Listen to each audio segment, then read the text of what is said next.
Hello student, welcome to my YouTube channel excellent success group. तो student, आज हम discuss करेंगे क्लास 6 में चैप्टर 3 संख्याओं के साथ खेलने की प्रश्नावली 3.2। क्वेश्चन नंबर 6 में दे रखा है, निम्नलिखित में दो विषम अभाज्य संख्याओं के योग के रूप में व्यक्त कीजिए। यानी जो नंबर हमें दे रखे हैं, ऐसे दो नंबर लेने हैं जो विषम भी होने चाहिए और अभाज्य भी होने चाहिए। विषम क्या होते हैं पहले मैं आपको वो बता दूँ।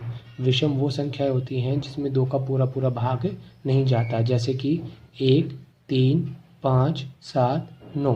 ये डिजिट जिस डिजिट के आखिरी में आ जाएंगे समझ लेना वो विषम संख्याएं हैं। और अभाज्य संख्या वो संख्या होती है जिसमें तो या तो वो खुद का भाग जाएगा, ठीक है, या तो जिसमें खुद का भाग जाएगा या सिर्फ 1 का डिवाइड जाएगा, दोनों में किसी एक का ही डिवाइड जाए, वो होती है हमारी अभाज्य संख्याएं। ठीक है, तो मैंने आपको पिछली वीडियो में बताया था कि आपको कम से कम 1 से लेके 100 तक की अभाज्य संख्या याद होनी चाहिए। कौन सी संख्याएं जिन पे सर्कल लगा हुआ है, 2, 3, 5, 7, 11, 13, ये सारी वो अभाज्य संख्याएं हैं जिनमें या तो 1 का भाग जाता है या फिर उनका खुद का जाता है। 2 एक इकलौता ऐसा नंबर है जो सम संख्या भी है और अभाज्य संख्या भी है। इसके अलावा बाकी जितने भी नंबर, देखो 3 आ रहा है, 5, 7, 9, 7, 3, 3, 1, 1, 3, 3, 7, 7, बाकी जितने भी नंबर है सारी की सारी अभाज्य भी हैं और विषम संख्याएं भी हैं। ठीक है, क्योंकि इनके पीछे कौन आ रहा है, 1, 3, 5, 7, 9। ठीक, तो हमें सिर्फ वो नंबर लेने जिन पे सर्कल लगा हुआ हो सके तो आपको ये नंबर याद होने चाहिए। हमें वो अलग अलग कॉम्बिनेशन लेने हैं जिनको ऐड करने पर, 2 डिजिट ऐसे लेने जिनको ऐड करने पे कितना आ जाए, 44 आ जाए। तो देखो इसके बहुत सारे कॉम्बिनेशन बनाए जा सकते हैं, जैसे कि 44 है। पहला कॉम्बिनेशन हम ले लेते हैं, जैसे कि 41 और 3 दोनों को ऐड करेंगे कितना आ जाएगा, 44 आ जाएगा। 41 प्लस में 3, जैसे कि पहला कॉम्बिनेशन बनाया। दूसरा कॉम्बिनेशन बनाते हैं 44। आपको कोई एक लेना है, मैं आपको 3-4 करके दिखा देता हूँ। ठीक है, वैसे ही यहाँ पे जैसे देखो 37 प्लस में 7 दोनों को ऐड करेंगे कितना आ जाएगा, 44 आ जाएगा। 37 प्लस में 7 दोनों को ऐड करने पे कितना आएगा, 44। इसी तरीके से और देखो 44 चाहिए ना, और ले लेते हैं जैसे कि 31 और 13 दोनों को ऐड करेंगे तो कितना आ जाएगा हमारा, 44 आ जाएगा। ठीक है, 31 और 13 दोनों को ऐड करने 14 आएगा। इसी तरीके से हमारा बी पार्ट है, 36 है। कंडीशन क्या है, जिन पे सर्कल लगा है सिर्फ नंबर वही लेने, उनके अलावा कोई दूसरा नंबर नहीं ले सकते। जैसे कि 31 प्लस में 5 दोनों को ऐड करेंगे कितना आएगा, 36 आ जाएगा। देखो ये रहा 31 सर्कल है, 5 पे दोनों पे सर्कल है, ऐड किया कितना आ जाएगा, 36।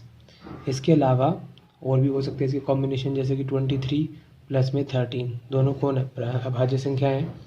देखो 23 हमारा ये रहा और 13 हमारा ये रहा, दोनों को ऐड करेंगे 3, 3, 6, 2 और 1 3 हो गया। और जैसे कि 36 का 19 प्लस में 17 दोनों को ऐड करने पे कितना आएगा, 36 आएगा। इसी तरीके से सी पार्ट 24 है, 19 प्लस 5 दोनों को ऐड करेंगे कितना आ जाएगा, 24 आ जाएगा।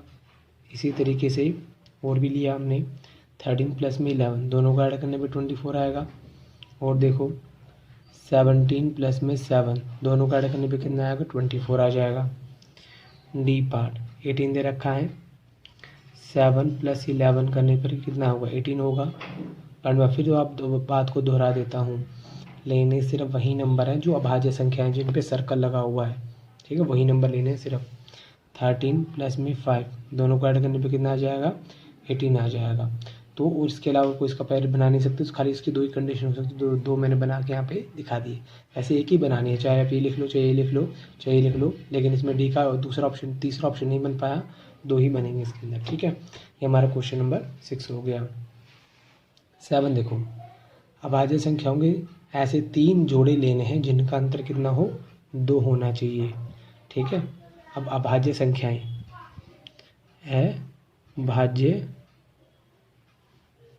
संख्याएं कौन कौन सी होती है, जैसे कि 2, 3, 5, 7, 11, 13, 17, 19, 23 ये नंबर होते हैं, कंटिन्यू चलते रहते हैं। इनमें खाली 1 का भाग जाता है, जैसे इसमें सर्कल लगे ना वही नंबर मैंने यहाँ पे लिए हैं।